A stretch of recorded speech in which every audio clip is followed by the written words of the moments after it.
Bio. This is Mr. B, and we are continuing on with a new chapter today. So the title of our new chapter is DNA and RNA. So DNA, we have learned about that plenty this year, about how this is responsible for storing all of our genetic information, our chromosomes, our genes, our alleles, all of those things. And RNA might be a new topic for us, so keep that in mind. We're not going to dive into that today, but just know that will come forth in this chapter. So our first section is section 1, and it is titled DNA. So we're going to learn the basics of the DNA, and before we can actually learn about all that, we have to learn about the people who discovered DNA. So there's several experiments that we're going to take a look at that kind of help us understand what DNA is today. So our first experiment was done by a guy named Frederick Griffith, and he discovered a phenomenon known as transformation, which we'll get to in a second. So in 1928, Griffin was trying to learn how certain types of bacteria cause pneumonia.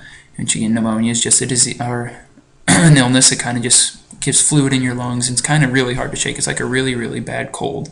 And he isolated 2 different strains of pneumonia bacteria from mice and grew them in his lab. So he was using mice as basically his test dummies for this experiment in order to see how pneumonia affected them and growing different types of pneumonia. So he made 2 different types of observations. He made the first one being that the disease-causing strain of bacteria grew into smooth colonies on culture plates. So a culture plate is just kind of like a petri dish, if you heard that term before, where you can grow bacteria in order to study them. So the ones that caused disease grew in smooth colonies, and the ones that were harmless grew in colonies with rough edges. So that's a pretty big difference that he noticed right off the get-go. And so after he made these observations, he set up his experiments. So he set up 4 individual experiments. And the first one we're going to look at is obviously experiment 1. So in experiment 1, mice were injected with the disease-causing strain of bacteria. The mice developed pneumonia and died.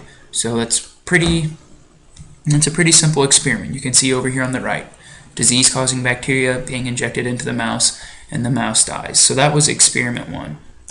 Experiment 2, mice were injected with harmless strain of bacteria, and these mice did not get sick, and therefore they didn't die.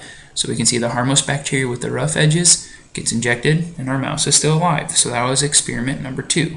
Both pretty simple, pretty much what we would expect. And so then experiment number 3, this is where it starts to get a little bit interesting.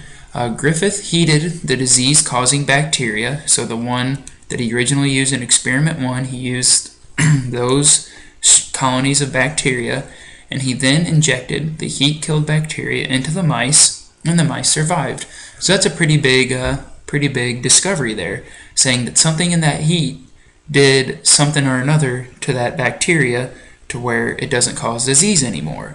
And so the mouse was able to live after being treated with what was originally disease-causing bacteria, but the heat did something. So that was experiment 3. In experiment 4, Griffith mixed his heat-killed disease-causing bacteria with live harmless bacteria and injected the mixture into the mice. So going back, he basically took his bacteria from experiment 3, mixed it with his bacteria from experiment 2, and then injected it into the mouse. However, this time the mice developed pneumonia and died. So that is, something happened here, something different happened that he really didn't expect to see. So we're gonna get to what his conclusion was, which again is the next part after making our experiments. And his conclusion was that the heat-killed bacteria passed their disease-causing ability to the harmless strain. So even though they had been heat-killed, their ability to cause disease was still there in some way, shape, or form, and so they passed it on to our harmless colonies. And this process was called transformation. So that's where this comes in, because one strain of bacteria, the harmless strain, had changed permanently into another, the disease-causing strain. So we know transform, when you transform, is just basically mean changing.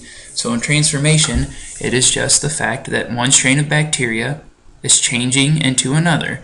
And Griffith hypothesized that a factor must contain information that could change harmless bacteria into disease-causing ones. But he didn't know what that factor was. He didn't know what the method for that harmless bacteria becoming the harmful bacteria was. So another scientist came along by the name of Avery, and he repeated Griffith's work to determine which molecule was most important for transformation. And so Avery and his colleagues, they made an extract, which is just kind of like sucking something out in like just a little chunk from the heat-killed bacteria that they treated with enzymes. And enzymes are just materials that kind of break things down. That's what their job is to break things down. So these enzymes destroyed proteins, lipids, carbohydrates, and other molecules, including the nucleic acid RNA, which we haven't got to yet, but we will, and transformations still occurred. So all of these proteins, all these lipids, all these carbohydrates, and other molecules were destroyed, and transformation still occurred, so we knew that none of those were responsible for transformation. So Avery and other scientists, they repeated the experiment using enzymes that would break down DNA. And when the DNA was destroyed, transformation did not occur. Therefore, they concluded that DNA was the transforming factor. So when they were able to destroy DNA, they were able to keep transformation from occurring. And therefore, we knew DNA was responsible for transformation. So what is the relationship between genes and DNA that came from all this? So Avery and other scientists discovered that nucleic acid, DNA, stores and transmits the genetic information from one generation of an organism to the next. So the combined work of Avery and Griffith is kind of how we come to know what we do about DNA today. So that is it for this section of section 1. Let me know if you have any questions.